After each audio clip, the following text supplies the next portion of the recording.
Hello and welcome to the Change Gang podcast with me, your host, Laura Ordile. I'm here to help you hold on to your sanity and your soul as you move through big change in your life.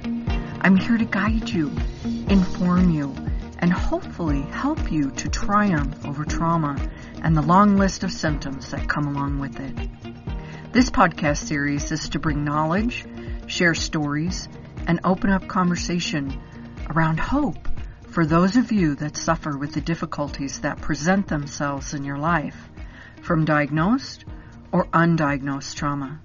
Labeled or not, I know you need help, and so do those that have graciously taken the time to have these conversations with me.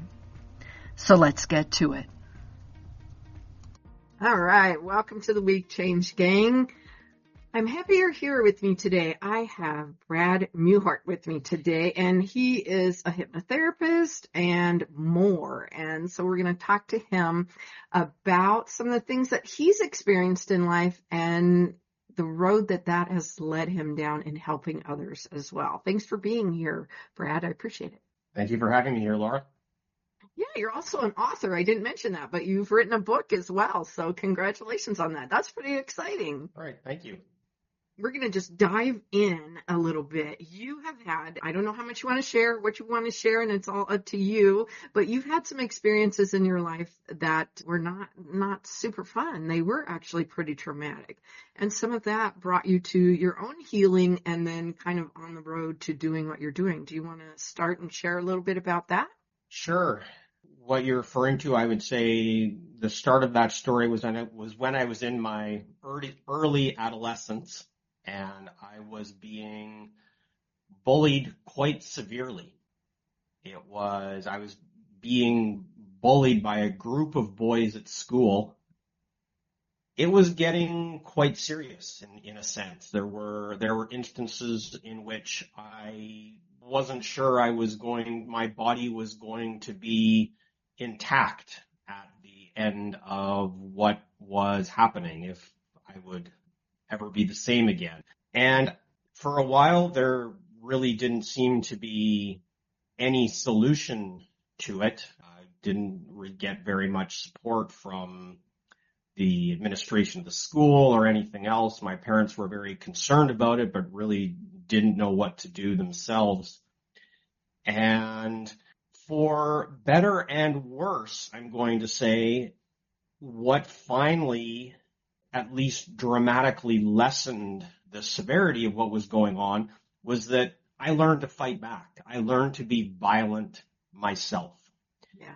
In a sense that kept me safe, except I took that as a very strong lesson. I took that in a sense to mean that the only way I could be safe in the world was to be capable of violence myself and to use it. And so that actually became the beginning of about a decade of a fair amount of exposure to violence. Certainly I don't know what better solution there was. And at the same time, all of that had an impact on me. And I didn't really realize that for quite a long time, in a sense. In my adult life, it just kind of seemed ordinary. And in some way, a lot of bullying, a lot of violence, it unfortunately is quite ordinary. But it being ordinary doesn't mean that it doesn't have an impact, potentially even a significant impact. And I did, over time realize, I was actually very deeply affected by those experiences. That started me on a long healing journey of my own, which at some point, and certainly now, became more focused on supporting others on their healing journeys. I mean, this was not a little bit of bullying. This was actual violence that you experienced. And of course, then had, like you said, to learn to fight back. You had that necessity that came in for you. And I gather from where you're at now that you decided that was really not the best way to kind of go through life. There was a better way. A better way than sleepless nights with anxiety and constantly looking over my shoulder, just startling easily, etc. So yes, better ways to live than that. So you did. I'm so glad you said that it was that you didn't even think about it because it was just your life. It was normal. It was what it was. And so Right. many people go through some really difficult things and don't even think about it. They made it through, they did it, they moved on, or they think they moved on, and Right. and and they go forward. And then when things show up later, like anxiety, like not sleeping, like these things, they don't always make the connection back to what that was. That's No. so common. Very Was there a common point? and very understandable in a sense. Yeah. Well, of course. I mean, because there's people that grow up in gangs, there's people that grow up in violent cities, in situations, and that's how they grow up. Right. You hear gunshots, you know about violence, you experience drug dealers, right next to you and having to be cautious Yeah. about your life and all of those. And so you subconsciously register all that, but consciously you're just making it through the day. You're making it through life. You're doing Right. the thing.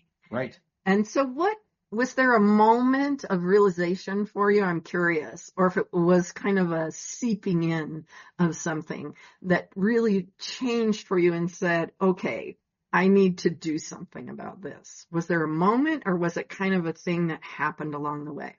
I would almost describe it as a spiral of realization. There wasn't really a single moment. It was like realizing, oh, this had some impact on me. I have some work to do here, but a very small realization.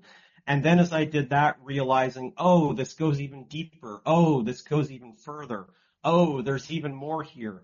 Oh, this impacted me even more than I'd realized. And that just kept happening. And in some sense, I'm even going to say, it keeps happening. My life is very different at this point. I would consider myself, perhaps I might say, very deeply healed. I feel very well at this point in my life. And at the same time, for anyone who has any significant amount of trauma in their past, I don't think it's ever complete. There's always just things here and there that come up as like, oh, yeah, this too. So, it continues, although I'm going to say it's generally in a much lighter way at this point in my life. Yes. Well, and I think it's not about erasing everything. We don't want to erase our emotions. We don't want to erase our reactions. We're still going to have the reactions, but it's not the intensity That's right. of the sleepless night, the hypervigilance, Yeah. those type of things. So we're still going to experience that, and it might not be comfortable, and it might be a reminder of the pattern that was there before, a little bit of like, oh, I know what that is. Oh, okay, I need to work with that a little bit. But it's not Right. going to be, and you're in this free fall of Right. difficulties and things. Yeah, So I think that's the exactly. difference, don't you think? Yeah. Exactly. Yeah. Yeah. Agreed. And so you stepped into a few different modalities. Hypnosis was not the first thing that you went to. You went to No. some things and then kind of led into hypnosis. I'd love to hear about your path there if you want to share a little bit. Yeah, the I'm going to say the early stages of my healing was very much psychotherapeutic in nature. I was basically doing talk therapy, which it's great for what it is. I would say it only goes so far, I think, Yeah, for most people. And at the same time, I'm not dismissing the value of it. I I think agree with you. Yeah, I agree it with you. it brought me a lot of insight. It did bring me just being witnessed and being able to share and talk about the experiences I'd had. There really was a lot of healing in it for me. And at a certain point, I think it only went so far. Where I went to next was with a lot of somatic practices. Somatic being awareness of the body, exploring a lot of sensations in the body, impulses in the body, and what can happen in traumatic situations is that, well, our body goes into a fight or flight response of some kind. It can get stuck in those in a certain sense, which it can be it can be fairly serious things, or it can be actually quite subtle, just patterns of tension in the body, ways that something is being held. It can even be ways of breathing. Often we breathe shallow when it's something going through a traumatic experience, and sometimes that sticks. We just keep breathing like that. It can be patterns of motion, like, motion can get restricted in some way. And these become patterns that live in the body that are associated with the trauma. Makes And sense. by becoming aware of these sensations, by following the impulse of these sensations, by changing the pattern of movement in the body, by changing the patterns of tension, these can release these patterns in the body and, in a sense, release the trauma response, release the fight or flight response that is still living in the body. So I did a lot of work with that, trained to work with others in a couple of those modalities. And I still actually think that it's amazing work with the potential to go very deep, but it's also very slow work. Right. Okay. It takes a lot of patience and dedication working in that way. And I'm going to say, generally, when people are getting a lot from that, they've probably also done a lot of other healing work before that. It's not kind of frontline healing work, say. That's good. That's good to know. I know a little bit about somatic stuff, but not that much, enough to be dangerous probably.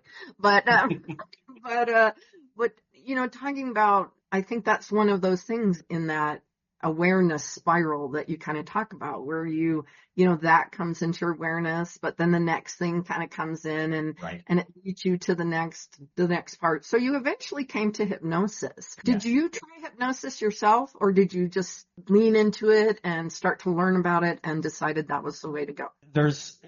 It weaved in at a couple of different points. I had actually done I had some hypnosis even before I would say I'd really started going very deep on my healing path. It was like, oh, I wonder if hypnosis could help me sleep better. And that was working with hypnosis in what I would say a very symptom-oriented, quite superficial way. And it helped some. It wasn't miraculous, because I don't think working at a fairly superficial level really works very well with when there's kind of deep things going on. But it did help. It worked. So I had right from there some appreciation for hypnosis, and then it kind of came back around many years later, and I really did come to it at this point more from the perspective of looking for ways to help people more effectively rather than help myself. So that's where I kind of really got trained as a hypnotherapist, and then learned to work with that in a what I would describe as a very deep way with people who have trauma, to help them to leave the past behind and thrive in their lives. You do go at that deep level, going into the deeper parts of working with people and kind of going to that trauma level, finding the root for whatever the symptoms are that are going on for that person. And Right. they're always different, even though they can be the same, but everyone's little laundry list of things is a little bit different. But what I love about the work that you do, that I do as well, is that Right. it doesn't do it piece by piece. It doesn't go in and say, oh, you're not sleeping well, let's work on that. Oh, you're having anxiety, let's work on that. It goes in and pulls the weed out at the roots, so that all those other little things that have been branching off of it go away with it, which is Right. super wonderful. Super wonderful. It's amazing for many people. Yeah. And so because of some of your experiences of the situations that you went through in your own life and that normal life of yours, you decided to really kind of focus in on some of the male-on-male violence that is there, and unfortunately really prevalent. You wrote the book, The Peaceful Man, around that, right? Is that right? Correct. Yes. Do you want to talk a little bit about why that? I'm obviously, because it was your experience, it was that situation that was for you, but it's even outside of children, and I'm going to say children or adolescents that are bullying each other and hurting each other and beating each other. You went to that grown-up version as well. Why did you choose to do that? Was it because of your personal experience that you chose to do that? Did you see, or do you see a true big prevalence of people that you're working with that have experienced that or are experiencing that? Yeah, thank you for that question. I really appreciate it. I don't hear very much about the problems of male-on-male violence. It seems to me like such a huge problem, just really a big deal. I don't see that reflected in books, in the media, etc. So I wrote the book because I wanted to it seemed important to bring someone's voice. And it's like, well, I guess it's my book to write in a sense because it was just there. It's not like I'd ever long wanted to write a book or anything. Before I wrote it, I would have said, well, yeah, I'm a pretty good writer, but I don't particularly like writing. It's not, I don't really have a desire to do a whole bunch of it. And then one day it was just, oh, I'm going to write a book. Do you think that comes from it not being, you're talking about it not being talked about, not being the light shined upon it? Do you think that comes from a little bit of a mentality in our world, I think, in most places, that it's boys will be boys, or Yes. well, that's just a man letting off steam, or they'll get over it, that type of thing where it's just kind of pushed aside? Absolutely. I do. I've talked to people men about my book and, told them about it and had the response like, oh yeah, I actually didn't have any violence as I was growing up, to which my response is, well, that's fantastic. I mean, and I think you're in the minority to be able to say that, but wonderful for you. And then that person reads my book and comes back and is like, there was a time someone walked up to me and punched me in the face and I didn't ever know why. And, there's this other time that, something else happened and something else happened, but I never really thought about that as being violence.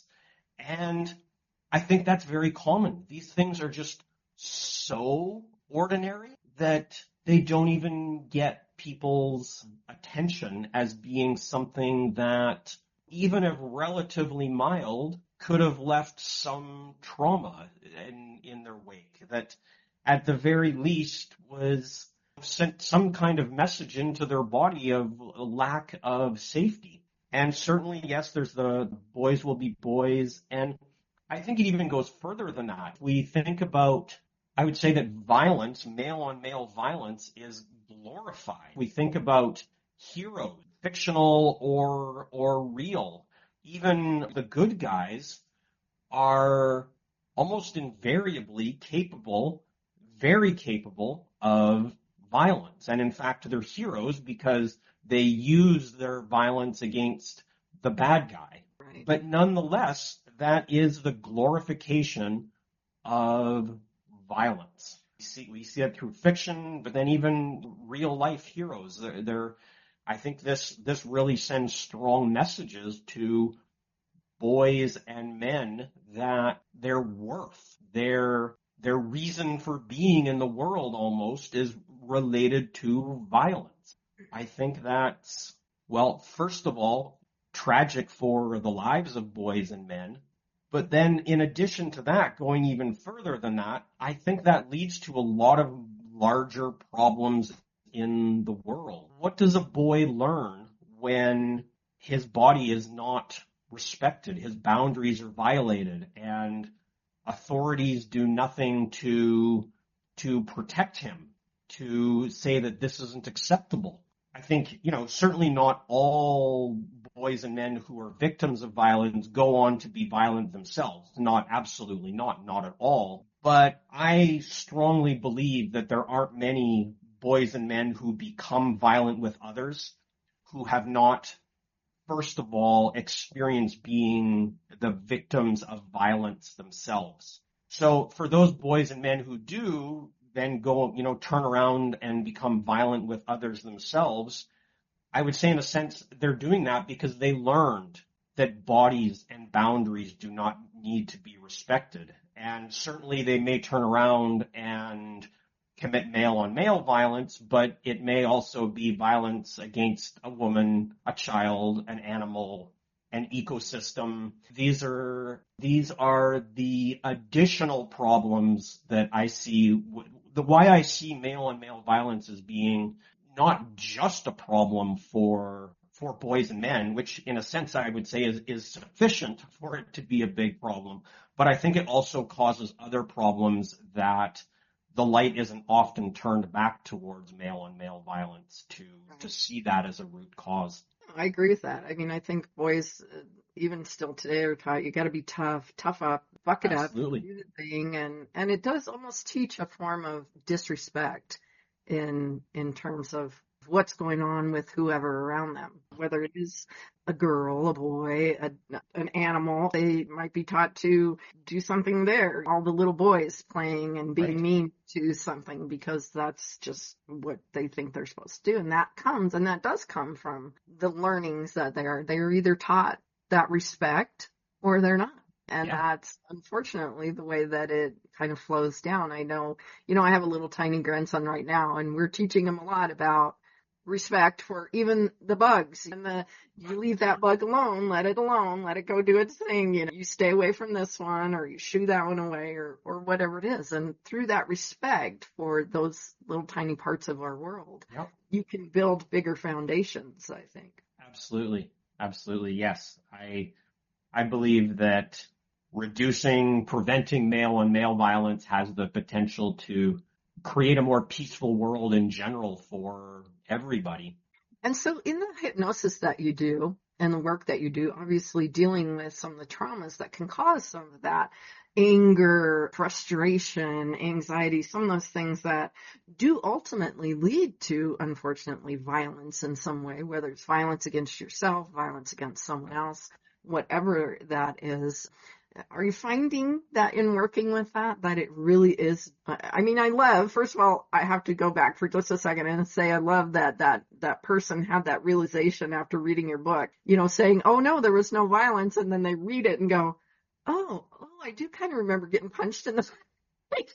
Oh yeah, that's not violence. So, with that and kind of carrying that forward, when you're working with people through hypnosis, do you see some of those aha moments come through for them, or even just a clearing with the people that the things that whatever's going on in their life is clearing? Yeah, certainly often. And, the process, I'm going to say it's very different for everyone, what their healing path looks like. Sometimes it's a very clear realization, very pinpointed, and other times it's a little less like that. But sometimes I just have people, and I tell them often, I'm like, you might not have realizations along the way, you might not understand, you might not have this big explanation, but you will have that feeling that something has changed. You'll have that feeling, and that happens, and it's so funny to watch people come to that moment and they go, oh, you're right. I don't even know, but I know something's happened. I know something's changed. Yeah. That's an awesome thing. Okay, I would love for you, real quick, of course, all this is going to be in the show notes, but if you would tell people how they can find you, and of course, if you'd like to share how they can find your book as well, I'll put all that in the show notes, but tell them how they can find you and work with you and get to know you a little bit, Brad. Easiest way is my website, thepeacefulman.com. And I talk about my hypnotherapy services there. My book is also available there, as well as some other resources. And then I have links to my social media accounts there on my website. I'm on Facebook, LinkedIn, Substack, so you can find, I post various things there quite frequently. Cool. Well, as the writer, I'm sure that you put some good stuff out there. So thanks for doing that. That's wonderful. Thanks so much for having this conversation with me, Brad. I truly appreciate you being here, sharing your story, talking about the things that are important out there and shining a light on helping some of the things that people might not even realize they need a little help with. Thank you. You're very welcome, Laura. Thank you for having me. Last thing I'd like to say is just to encourage anyone listening who even might need it to engage with their healing work. You're worth it, and it's really possible if you're struggling for your life to be so much better than it is. So please, whatever help is right for you, please find it. Please do it. Yes, absolutely agree. There is a way. You are never too broken, and there is help and hope. I agree with you. All right. All right, Change Gang. I hope you head off into the week and you have a great one, and I hope that you meet me right here, same time next week. Ciao. I hope today's episode was interesting and helpful to you in some way. If so, find someone to share it with. Maybe it will help them too. If you'd like to know more about anything discussed here today, you can find all the places to connect with me and the guest speakers in the show notes, or go to lauraordile.com, LauraOrdile.com, and you can reach out to me there. Until next time, ask when you need help, be kind to yourself, and have a happy day.